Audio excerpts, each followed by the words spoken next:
Welcome to health file. Cancer అంటే మరణ శాసనమేనా? ఇప్పటికీ అలాగా అనుకోవడం కరెక్టేనా? క్యాన్సర్ని నిర్ధారించే పరీక్షల్లో కొత్తదనాలేంటి? ట్రీట్మెంట్స్లో వచ్చిన డెవలప్మెంట్స్ ఏంటి? సర్జరీలో ఇంకా లేటెస్ట్ టెక్నాలజీ ఎలా ఉపయోగించగలుగుతున్నారు? క్యాన్సర్ ట్రీట్మెంట్స్పై, క్యాన్సర్పై, అపోహలపై, నిజాలపై Omega hospitals chief surgical oncologist doctor CH Mohan Vamsi గారిని అడిగి తెలుసుకుందాం. నమస్తే sir, welcome to the show. నమస్తే మేడం. క్యాన్సర్ని నిర్ధారించే పరీక్షలు చాలామంది మిమ్మల్ని అడుగుతూ ఉంటారు. ఒక బ్లడ్ టెస్ట్ తోటో ఏదైనా ఒక టెస్ట్ తోటో నిర్ధారించచ్చా అని. అసలు నిర్ధారించే పరీక్షలు ఏంటి? ఫస్ట్ బేసిక్ ఎలాంటివి ఉంటాయి? క్యాన్సర్ని నిర్ధారించడానికి బయాప్సీ పరీక్ష తప్ప ఇంకో మార్గం లేదండి. శరీరంలో ఎక్కడ క్యాన్సర్ వచ్చినా, ఉదాహరణకి స్టమక్లో క్యాన్సర్ వస్తే ఎండోస్కోపీ బయాప్సీ, లంగ్లో క్యాన్సర్ వస్తే city guided biopsy, testicular cancer వస్తే దాన్ని కంప్లీట్ హై ఆర్కిటెక్టమీ, అట్లా బయాప్సీ పరీక్ష చేయడం ద్వారానే మనం క్యాన్సర్ని నిర్ధారించవచ్చు. బయాప్సీ లేకుండా ఎవరికి క్యాన్సర్ ఉన్నది అని మనం చెప్పలేము. అదంటే ఎప్పటి నుంచి ఏజ్ ఓల్డ్ టెక్నాలజీ కదా, దాంట్లో ఇంకెలాంటి డెవలప్మెంట్ లేదు. కొత్త డెవలప్మెంట్స్ వచ్చాయండి. దీంట్లో most important liquid biopsy. Liquid biopsy అంటే మన బ్లడ్లో ఉన్న సర్క్యులేటింగ్ ట్యూమర్ సెల్స్, అంటే బ్లడ్లో కూడా క్యాన్సర్ సెల్స్ ఉంటాయి. క్యాన్సర్ యొక్క మోస్ట్ ఇంపార్టెంట్ ప్రాపర్టీ ఏంటి? శరీరంలో ఇతర భాగాలకు పాకటం. ఎలా పాకుతుంది? ఆ క్యాన్సర్ వచ్చిన భాగం నుంచి ఆ క్యాన్సర్ సెల్స్ రక్తనాళాల్లోకి ఇంట్రావేజేట్ అయ్యి రక్త ప్రవాహంలో కొట్టుకొని పోయి శరీరంలో ఇతర భాగాల్లో ఎక్స్ట్రావేజేట్ అయ్యి అక్కడ మెటాస్టాటిక్ ఫోకైని సృష్టిస్తాయి. సో వీటిని సర్క్యులేటింగ్ ట్యూమర్ సెల్స్ అంటారు. ఈ సర్క్యులేటింగ్ ట్యూమర్ సెల్స్ని ఐడెంటిఫై చేసే టెక్నాలజీ ఇప్పుడు అందుబాటులోకి వచ్చింది. ఇప్పుడు ఉదాహరణకి 1 ml ఆఫ్ బ్లడ్లో 1 మిలియన్ WBCs ఉంటాయి, 1 బిలియన్ RBCs ఉంటాయి, ఒక 5 to 10 cancer circulating tumour cells ఉంటాయి. వాటిని ఐడెంటిఫై చేసే టెక్నాలజీ ఇప్పుడు మనకు అందుబాటులోకి వచ్చింది. సో దీన్నే లిక్విడ్ బయాప్సీ అంటారు. 10 ml బ్లడ్ తీసుకొని ఆ బ్లడ్లో సర్క్యులేటింగ్ ట్యూమర్ సెల్స్ని ఐడెంటిఫై చేసి ఆ సర్క్యులేటింగ్ ట్యూమర్ సెల్ ఎక్కడ నుంచి వచ్చిందో కూడా చెప్పే టెక్నాలజీ ఇప్పుడు అందుబాటులోకి వస్తుంది. అంటే ఆ ట్యూమర్ సెల్ ఏ ఆర్గన్ నుంచి రిలీజ్ అయింది అని తెలుసుకునే టెక్నాలజీ అందుబాటులోకి వస్తుంది. అలాగే ఆ సర్క్యులేటింగ్ ట్యూమర్ సెల్స్ని ల్యాబ్లో గ్రో చేసి ఏ రకమైన యాంటీ క్యాన్సర్ డ్రగ్కి లొంగుతుందో కూడా తెలుసుకునే టెక్నాలజీ అందుబాటులోకి వచ్చేసింది. సర్క్యులేటింగ్ ట్యూమర్ సెల్స్తో పాటు సర్క్యులేటింగ్ ట్యూమర్ ఫ్రీ DNA కూడా ఉంటుంది. ఇప్పుడు సైంటిస్ట్ ఏం చేశారంటే మనకి క్యాన్సర్ కారక జన్యు మార్పులు పూర్తిగా అండర్స్టాండ్ చేసుకున్నారు. అంటే మ్యూటేషన్స్, అంటే మన శరీరంలో మన జెనోమిక్ మ్యాపింగ్ జరిగిపోయింది. అప్పుడు 22,000 ప్రోటాన్ కోడింగ్ జీన్స్ ఉన్నాయి. అందులో ఒక 500 to 600 ఆంకోజీన్స్, అంటే క్యాన్సర్ కారక జన్యువుల్ని ఐడెంటిఫై చేశారు. ఆ క్యాన్సర్ కారక జన్యువుల్లో వచ్చే మ్యూటేషన్స్ వల్లే ఈ క్యాన్సర్ వస్తుంది అని కంప్లీట్ అండర్స్టాండింగ్ ఉన్నది. ఇప్పుడు కొన్నిసార్లు 2 లేక 3 మ్యూటేషన్స్ ఉన్నట్టయితే డ్రైవర్ మ్యూటేషన్ ఏదో కూడా తెలుసుకునే ఫెసిలిటీస్ అందుబాటులోకి వచ్చాయి. సో ఆ ఆంకోజీన్స్లో వచ్చే మ్యూటేషన్స్ని కూడా ఈ 10 ml ఆఫ్ బ్లడ్లోంచే మనం గ్రహించవచ్చు. గ్రహించి ఏ జన్యుపరమైన మ్యూటేషన్ వల్ల ఈ క్యాన్సర్ వచ్చిందో చూసి ఆ జన్యుపరమైన మ్యూటేషన్ని టార్గెట్ చేసే మందులు ఏమైనా ఉన్నాయో తెలుసుకునే ఫెసిలిటీ కూడా అందుబాటులోకి వచ్చింది. సో క్యాన్సర్ ట్రీట్మెంట్ అంతా పూర్తిగా మారిపోతుంది. ఇప్పుడంతా మాలిక్యులర్ ఆంకలాజికల్ లెవెల్లో క్యాన్సర్ ట్రీట్మెంట్ జరగబోతోంది. అంటే ఈ నిర్ధారించే పరీక్షల వల్ల, వాటిలో వచ్చిన డెవలప్మెంట్స్ వల్ల, లిక్విడ్ బయాప్సీ వల్ల పర్సనలైజ్డ్ ట్రీట్మెంట్స్, టార్గెటెడ్ ట్రీట్మెంట్స్ బాగా అందుబాటులోకి వచ్చాయి. Yes, tailor made treatment for every single cancer patient. అసలు ఏ మెడిసిన్కి ఇది లొంగుతుందో తెలుసుకోవచ్చు, ఏ జన్యుపరమైన మ్యూటేషన్ వల్ల వచ్చిందో చూసి దాన్ని టార్గెట్ చేసే ట్రీట్మెంట్ మనం ఇవ్వవచ్చు. సో ఇంతకుముందు మన ఉదాహరణకి బ్రెస్ట్ క్యాన్సర్ పేషెంట్స్కి హర్సెప్టిన్ అనే టార్గెటెడ్ థెరపీ రెగ్యులర్గా చేస్తుంటాం, HER2 పాజిటివ్ అయితే. ఇప్పుడు మొన్న ఈ మధ్య ఒక ఓవేరియన్ క్యాన్సర్ పేషెంట్కి జన్యుపరమైన మ్యూటేషన్ మనం అనలైజ్ చేసినట్టయితే వారికి HER2 జీన్ మ్యూటేషన్ మార్పు ఉండింది. సో అంటే ఓవేరియన్ క్యాన్సర్లో కూడా ఈ హర్సెప్టిన్ పనిచేస్తుంది అనమాట. సో ఇట్లా క్యాన్సర్కి ఆర్గన్ బేస్డ్ ట్రీట్మెంట్ కాకుండా జీన్ బేస్డ్ ట్రీట్మెంట్ అందుబాటులోకి రానుంది. సో ఫ్యూచర్లో నేను బ్రెస్ట్ ఆంకాలజిస్ట్ని, నేను గైనక్ ఆంకాలజిస్ట్, నేను చెస్ట్ ఆంకాలజిస్ట్ కాకుండా జన్యుపరమైన బేస్డ్ ట్రీట్మెంట్ అందుబాటులోకి వచ్చినప్పుడు ఈ జీన్కి ఒక ఎక్స్పర్టు, ఈ జీన్కి ఒక ఎక్స్పర్ట్ కూడా ఉండవచ్చు అనమాట. నిర్ధారించే పరీక్షల్లో వచ్చిన డెవలప్మెంట్ గురించి చెప్పారు కదండి. ట్రీట్మెంట్స్లో ఏ క్యాన్సర్ ట్రీట్మెంట్ తీసుకున్నా ఆ క్యాన్సర్ ట్రీట్మెంట్లో, ఆ పర్టికులర్ క్యాన్సర్ ట్రీట్మెంట్లో కూడా ఎన్నో డెవలప్మెంట్స్ చోటు చేసుకున్నాయి. ఒకప్పుడు లంగ్ క్యాన్సర్ చాలా టఫ్ అనుకునే వాళ్ళు ఇప్పుడు లంగ్ క్యాన్సర్ని కూడా ట్రీట్ చేయగలుగుతున్నారు. స్పాన్ పెంచారు. లేటెస్ట్ డెవలప్మెంట్ ట్రీట్మెంట్ పార్ట్లో డయాగ్నోసిస్ ట్రీట్మెంట్లో అనేక నూతన మార్పులు వచ్చేసాయండి. ఇంతకుముందు వరకు మనకి PET-CT అంటే ఒక స్టాండర్డ్ ఆఫ్ కేర్, PET-CT చేయించుకొని క్యాన్సర్ ఏ స్టేజ్లో ఉందో తెలుసుకోవచ్చు అనుకునేవాళ్ళం. పెట్ సిటీ వలన మరి రేడియేషన్ ఎక్స్పోజర్ ఉండేది 22 to 24 మిల్లీ సివరెట్స్ రేడియేషన్ వచ్చేది. ఆ తర్వాత ఇప్పుడు డిజిటల్ పెట్ సిటీ అందుబాటులోకి వచ్చేస్తుంది. ఈ డిజిటల్ పెట్ సిటీ స్కాన్ ద్వారా అతి తక్కువ రేడియేషన్ డోస్తో ఈ పెట్ సిటీ స్కాన్ చేసుకునే ఫెసిలిటీ అందుబాటులోకి వచ్చింది. అలాగే ఎక్విజిషన్ టైం చాలా ఫాస్ట్గా ఉండటంతో ఇంతకుముందు 10 minutesలో అయ్యే పెట్ సిటీ ఇప్పుడు డిజిటల్ పెట్ సిటీలో 3 to 4 minutesలోనే కంప్లీట్ చేయగలుగుతున్నాం. అలాగే ఇంతకుముందు ఇచ్చే radio active material FDG 10 millicuries ఇవ్వాల్సి వచ్చినట్టయితే మన మామూలు పెట్ సిటీలో దాన్ని ఎనలాగ్ పెట్ సిటీ అంటాము. డిజిటల్ పెట్ సిటీలో 3 to 4 millicuries FDGతోనే ఈ టెస్ట్ చేయగలిగిన అవకాశం ఏర్పడుతుంది. తద్వారా రేడియేషన్ డోస్ పేషెంట్కి బాగా తగ్గిపోతుంది. బట్ మనందరికీ తెలుసు సిటీ స్కాన్ హ్యాస్ లిమిటేషన్స్. బ్రెయిన్లోను, అలాగే బ్రెస్ట్లోను, సాఫ్ట్ టిష్యూ ట్యూమర్స్లోను, బోన్ ట్యూమర్స్లోను, రిట్రోపెరిటోనియల్ స్ట్రక్చర్స్లోను, ప్రాస్టేట్లోను సిటీ స్కాన్ పెద్దగా యూస్ఫుల్గా ఉండదు. వీటికి MRI is more useful. But MRIకి ఇంతవరకు మనకి పెట్ MRI ఇప్పుడు అందుబాటులోకి వస్తుంది. మన హైదరాబాద్లో ఒమేగా హాస్పిటల్లో దేశంలో మొట్టమొదటిసారిగా డిజిటల్ పెట్ MRIని అందుబాటులోకి తీసుకొస్తున్నాం. ఈ డిజిటల్ పెట్ MR ద్వారా బ్రెయిన్ ట్యూమరు, ముఖ్యంగా బ్రెయిన్లో వెరీ వెరీ యూస్ఫుల్. ఒకసారి ట్రీట్మెంట్ అయిపోయింది, సర్జరీ చేశారు, రేడియేషన్ ఇచ్చారు, మళ్ళీ రికరెన్స్ వచ్చినట్టు అనుమానంగా ఉంది. చాలాసార్లు MRI చేసినప్పుడు అది ట్యూమరా లేకపోతే రేడియేషన్ రిలేటెడ్ నెక్రోసిసా అన్న క్వశ్చన్ డాక్టర్స్ మధ్యలో ఉంటుంది. ఇది సాల్వ్ చేయడానికి చాలా క్లిష్టమైనది. చాలాసార్లు we could err on the opposite side also. Tumour ఉంటే రేడియేషన్ నెక్రోసిస్ అనుకుని కూడా అశ్రద్ధ చేయవచ్చు. సో వీళ్ళందరికీ కూడా ఈ డిజిటల్ పెట్ MR చాలా యూస్ఫుల్గా ఉండిపోతుంది. ఈ డిజిటల్ పెట్ MRతో మనం FDOPA డిజిటల్ పెట్ MRతో చాలా యాక్యురేట్గా అది ట్యూమర్ రికరెన్సా లేకపోతే నెక్రోసిస్సా అనేది ఖచ్చితంగా ఐడెంటిఫై చేయగలుగుతున్నాము. అలాగే ట్యూమర్ని తీసేటప్పుడు సెకండ్ సర్జరీ చేయాల్సి వచ్చినప్పుడు ట్యూమర్ ఉన్న భాగాన్ని తీయాలి అనుకోవటం చాలా కష్టం. ఎందుకంటే అది నెక్రోసిస్సా ట్యూమర్ ఎక్కడ ఉందో కూడా తెలియదు. బ్రెయిన్లో చాలా యాక్యురేట్గా సర్జరీ చేయాల్సి ఉంటుంది. మిగతా ఆర్గన్స్ లాగా ఎక్కువ తీయడానికి అవకాశం లేదు. ఉదాహరణకి బ్రెస్ట్ క్యాన్సర్లో డౌట్ఫుల్గా ఉంటే మాస్టెక్టమీ చేయవచ్చు. అలాగే లంగ్ క్యాన్సర్లో డౌట్ఫుల్గా ఉంటే లొబెక్టమీ చేయవచ్చు, అవసరమైతే న్యూమనెక్టమీ కూడా చేయవచ్చు. బ్రెయిన్లో మనకు అలాంటి ఫ్లెక్సిబిలిటీ లేదు. ఎందుకంటే ఎక్స్ట్రా మిల్లీమీటర్ టిష్యూ తీసినా it effects the entire functioning of the body. So అందుకని ఈ బ్రెయిన్లో ముఖ్యంగా సర్జరీ చేసేటప్పుడు ఈ డిజిటల్ పెట్ MR చాలా యూస్ఫుల్గా ఉండబోతుంది. ఎక్కడ యాక్టివ్ కణజాలం ఉందో చూసుకొని దాన్ని మాత్రమే తీసేయగలగటం సాధ్యపడుతుంది. సో ఈ digital PET MR will be a practice changer in entire oncology. Head and neck క్యాన్సర్స్లోను, సాఫ్ట్ టిష్యూ ట్యూమర్స్లోను ఎక్కడ ఉన్న digital PET MR, prostate cancer PSMA digital PET MR కనుక చేసినామంటే యాక్యురేట్గా ప్రాస్టేట్లోనే కన్ఫైన్ అయి ఉందా, ప్రాస్టేట్ పక్కన ఉన్న సెమినల్ వెసికల్ ఇన్వాల్వ్ అయిందా, సర్జరీ చేయడానికి అవకాశం ఉందా లేదా. ఎందుకంటే మనందరికీ తెలుసు సర్జరీ చేసే ముందు accurate staging is more important. Early క్యాన్సర్లోనే, ప్రాస్టేట్ క్యాన్సర్లోనే మనం సర్జరీ చేయవలసి ఉంటుంది. So MRI, PET CT scan ఇలా చాలా చేయడం ద్వారా మనకి పెద్దగా కరెక్ట్గా డిలినేషన్ చేయలేకపోతున్నాం. ఈ డిజిటల్ పెట్ MR ద్వారా చాలా యాక్యురేట్గా prostate cancer, pancreatic cancer, liver cancers, liver resection, liver ట్రాన్స్ప్లాంటేషన్లో digital PET MR will play a major role. Digital PET MR లేకుండా మనం చేయలేని పరిస్థితి రాబోతుంది. కీమోథెరపీలో తీసుకుంటే ఎలాంటి డెవలప్మెంట్స్ చోటు చేసుకుని అంటారు? కీమోథెరపీ చాలా అంటే ఇంత ముందు కాలంలో కీమోథెరపీ అంటే అనేక అపోహలు ఉండేవి. కీమోథెరపీ తీసుకోవడం కన్నా క్యాన్సర్తో చనిపోవడం బెటర్ అని చాలామంది అడుగుతుంటారు. ఇప్పుడు పేషెంట్స్ వచ్చినప్పుడు కూడా ఫస్ట్ రోజు వచ్చినప్పుడు కూడా సర్జరీ చేయాలంటే ఓకే డాక్టర్ గారు సర్జరీ చేయండి, బట్ కీమో అవసరం ఉండదు కదా అని అడుగుతారు. అంత భయం అనమాట. సో కీమోలో ఇప్పుడు కీమోథెరపీ యొక్క సైడ్ ఎఫెక్ట్స్ని తగ్గించడానికి అనేక రకాలైన న్యూయర్ మెడికేషన్స్ వచ్చాయి. Pre medication, post chemotherapy related side effects తగ్గించడానికి అనేక రకాలైన న్యూయర్ మెడిసిన్స్ అందుబాటులోకి వచ్చాయి. అలాగే కీమోథెరపీతో పాటు అనేక రకాలైన టార్గెటెడ్ థెరపీస్ అందుబాటులోకి వచ్చాయి. క్యాన్సర్ సెల్ మీద అనేక టార్గెట్స్ ఉన్నాయి, వాటిని ఐడెంటిఫై చేసి దాన్ని బ్లాక్ చేసే ఫెసిలిటీస్ ఈ టార్గెటెడ్ థెరపీస్. వీటిని స్మాల్ మాలిక్యూల్స్ అంటారు. కొన్ని మోనోక్లోనల్ యాంటీబాడీస్ కూడా అందుబాటులో ఉన్నాయి. అందులో ముఖ్యమైనది బెవాసిజిమాబ్ అంటారు, vascular endothelial growth factor inhibitor. Very interesting concept ఇది. క్యాన్సరు తను పెరగటం కోసం మన హోస్ట్ నుంచి, అంటే ఎవరిలో అయితే క్యాన్సర్ వచ్చిందో వారి నుంచి న్యూట్రిషన్ తీసుకోవాలి. మరి న్యూట్రిషన్ ఎలా తీసుకుంటుంది? క్యాన్సరు ఆ బ్లడ్ వెసల్స్ని ప్రొడక్షన్ చేస్తుంది. అంటే బ్లడ్ వెసల్స్ని ప్రొడ్యూస్ చేసే ఫ్యాక్టర్స్ని సెక్రెట్ చేస్తుంది. తద్వారా వాస్కులరైజేషన్ ఏర్పడుతుంది. ఆ వెసల్స్ నుంచి తన న్యూట్రిషన్ తీసుకుంటుంది. అదే వెసల్స్ ద్వారా శరీరంలో ఇతర భాగాలకు పాకిపోతుంది. సో దీన్నే వాస్కులర్ ఎండోథీలియల్ గ్రోత్ ఫ్యాక్టర్ అంటారు. దీన్ని కనుక బ్లాక్ చేసినట్టయితే క్యాన్సర్గా మారటాన్ని బ్లాక్ చేయవచ్చు.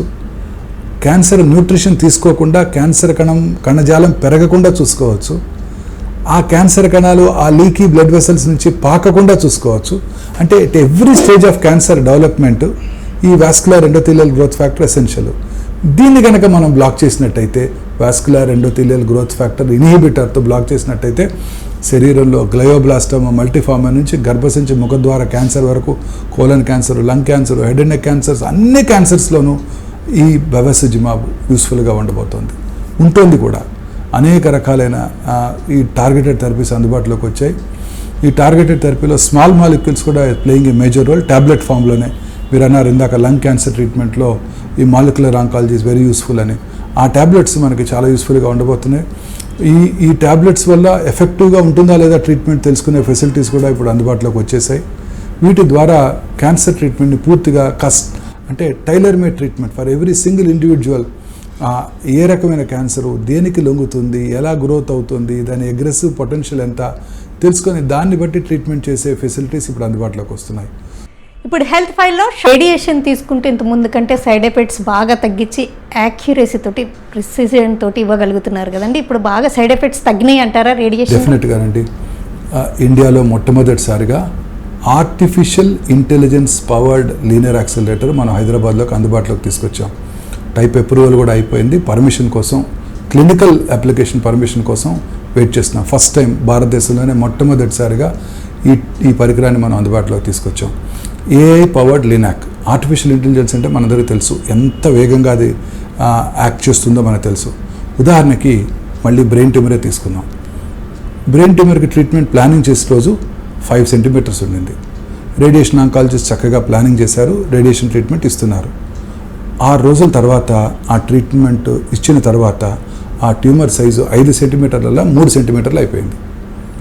మరి 3 సెంటీమీటర్లు అయిందని మనకు ఎలా తెలుస్తుంది? మళ్ళీ మనం ఎంఆర్ఐ సిటీ స్కాన్ చేస్తేనే తెలుస్తుంది.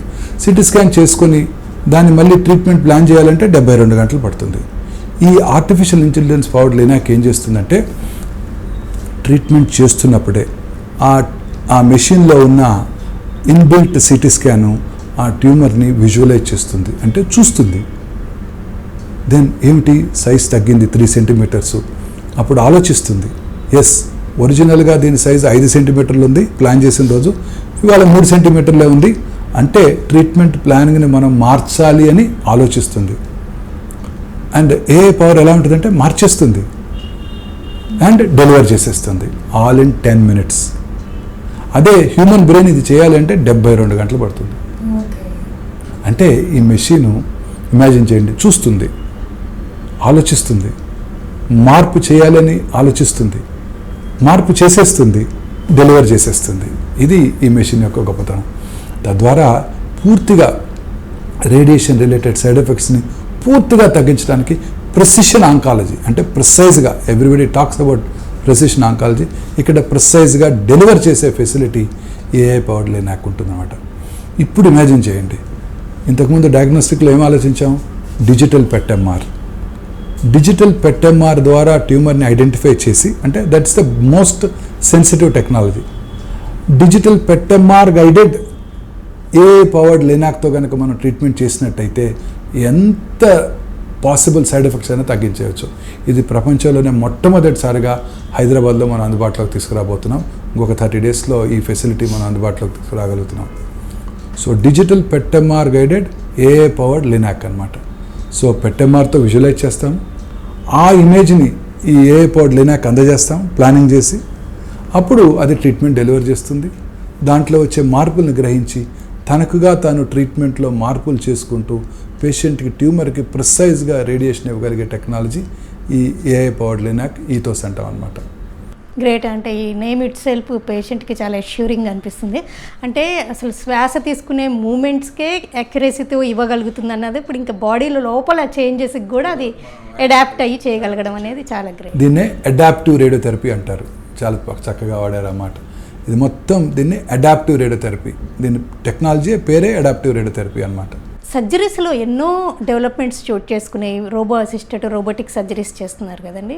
అంటే ఇన్ని వేల సర్జరీస్ చేస్తున్నారు మీరు క్యాన్సర్కి. ఇప్పుడు మరి రోబోని క్యాన్సర్ సర్జరీస్లో అంతగా వాడలేరు అని వినపడుతుంటుంది. అది ఎంతవరకు కరెక్ట్? అసలు ఎలాంటి డెవలప్మెంట్స్ ఉన్నాయి? Robo is very useful. Robo ఎలా యూస్ఫుల్ అంటే రోబో డస్ ప్రెసిషన్ సూచరింగ్. ఉదాహరణకి రాడికల్ ప్రాస్టెటెక్టమీ చేశాక యూరినరీ బ్లాడర్ని ఆ మెంబ్రేన్స్ యూరిథ్రాకి సూచర్ చేయాలి. ఆ మేల్ పెల్విస్ చాలా నేరోగా ఉంటుంది, అక్కడ మన చెయ్యి వెళ్ళదు. లాప్రోస్కోపిక్ ఇన్స్ట్రుమెంట్తో చేసినా పర్ఫెక్ట్గా ఉండదు. రోబోతో చేసినట్టయితే ఆ ప్రెసిషన్ వస్తుంది. ఎందుకు? రోబో షేక్ అవ్వదు, ఫస్ట్ ఇంపార్టెంట్ థింగ్. మనమే చేస్తాము, మనం రోబో మీద మనం చేస్తే అక్కడ లోపల రోబో చేస్తుంది. సో ఫర్ ఎగ్జాంపుల్ ఇక్కడ దాకా సూచర్ తీసుకుంటాం, మిగతాది మళ్ళీ వచ్చి మళ్ళీ పట్టుకొని తీయాలి, అక్కడ ఆపేసి రోబోతో మళ్ళీ పట్టుకొని ఈజీగా తీయవచ్చు అనమాట. సో ఈ సూచరింగ్కి చాలా యూస్ఫుల్గా ఉంటుంది. ఉదాహరణకు అయోర్టిక్ వాల్వ్ రిప్లేస్ చేస్తున్నారనుకోండి, ఎంత ప్రెసిషన్ హ్యాండ్ సూచరింగ్ చేసినా రోబోతో చేసిన సూచర్ని మ్యాచ్ చేయలేము. మైట్రల్ వాల్వ్ రిప్లేస్మెంట్ చేసినా అలా ఇలాంటి కొన్ని సర్జరీస్కి robo is very useful. Radical ప్రాస్టెక్టమీకి రోబో ఈజ్ ద బెస్ట్. రోబోతో చేసిన ఆ ఎనాస్టమోసిస్ ద్వారా chances of narrowing of the urethra, అలాగే లీకేజ్, ఇన్కాంటినెన్స్ చాలా తగ్గించవచ్చు. So robo is the standard of care in radical ప్రాస్టెక్టమీ.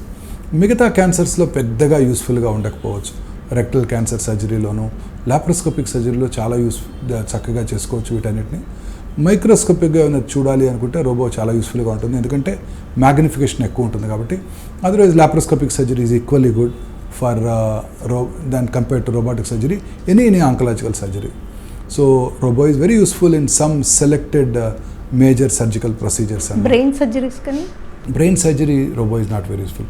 Brain సర్జరీకి what is most useful is digital PET MR prior to surgery. During the surgery, neuro navigation, కరెక్ట్గా tumour location ఎలా ఉందో తెలుసుకోవడానికి neuro navigation ఉపయోగపడుతుంది. అలాగే operating microscope, ఎందుకంటే బ్రెయిన్లో flexibility లేదు సర్జన్కి, ఆయన చాలా ప్రిసైజ్గా తీయాలి. 1 మిల్లీమీటర్ ఎక్స్ట్రా తీసాడంటే ఒక ఫంక్షన్ కోల్పోవచ్చు పేషెంట్కి, మాట పోవచ్చు, కాలో చేయబడిపోవచ్చు, చాలా ప్రిసైజ్గా చేయాలి.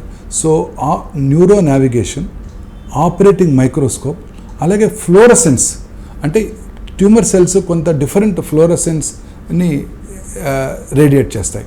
వాటిని గ్రహించి ఆ ఫ్లోరసెన్స్ ఆపరేటింగ్ మైక్రోస్కోప్తో ట్యూమర్ని తీయటం చాలా ప్రెసిషన్ టెక్నాలజీ. తద్వారా నార్మల్ బ్రెయిన్కి ఎటువంటి డ్యామేజ్ లేకుండా చేయవచ్చు. క్యాన్సర్ సర్జరీస్ ఎక్కువగా ఓపెన్ సర్జరీసే బెటరు, లాప్రోస్కోపీ వల్ల ఇంకా స్ప్రెడ్ అయ్యే రిస్క్ ఉంటుందని కూడా కొంతమందికి భయాలు ఉంటుంటే మిమ్మల్ని అడుగుతూ ఉండొచ్చు కూడా. అడుగుతుంటారండి, అది పూర్తిగా అపోహ మాత్రమే.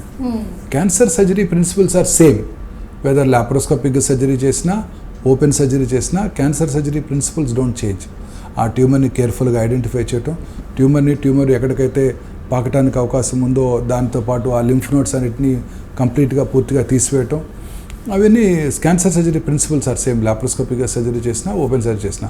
కానీ లాప్రోస్కోపిక్ సర్జరీలో కొన్ని స్పెషల్ సర్జరీస్ చాలా యూస్ఫుల్గా ఉంటాయి. ఉదాహరణకి రెక్టల్ క్యాన్సర్ సర్జరీ లేదా గర్భసంచి ముఖద్వార క్యాన్సర్ సర్జరీ, దాని పక్కన ఇంపార్టెంట్ నర్వ్స్ వెళ్తుంటాయి. గర్భసంచి ముఖద్వార క్యాన్సర్ సర్జరీ చేసినప్పుడు బ్లాడర్ నర్వ్ స్పేరింగ్ రాడికలిస్టెక్టమీ అంటాం. ఆ నర్వ్స్ని ప్రిసైజ్గా ఐడెంటిఫై చేయాలి. మనం నేకెడ్ అయితే చూసినప్పుడు అంత కరెక్ట్గా కనబడవు అవి.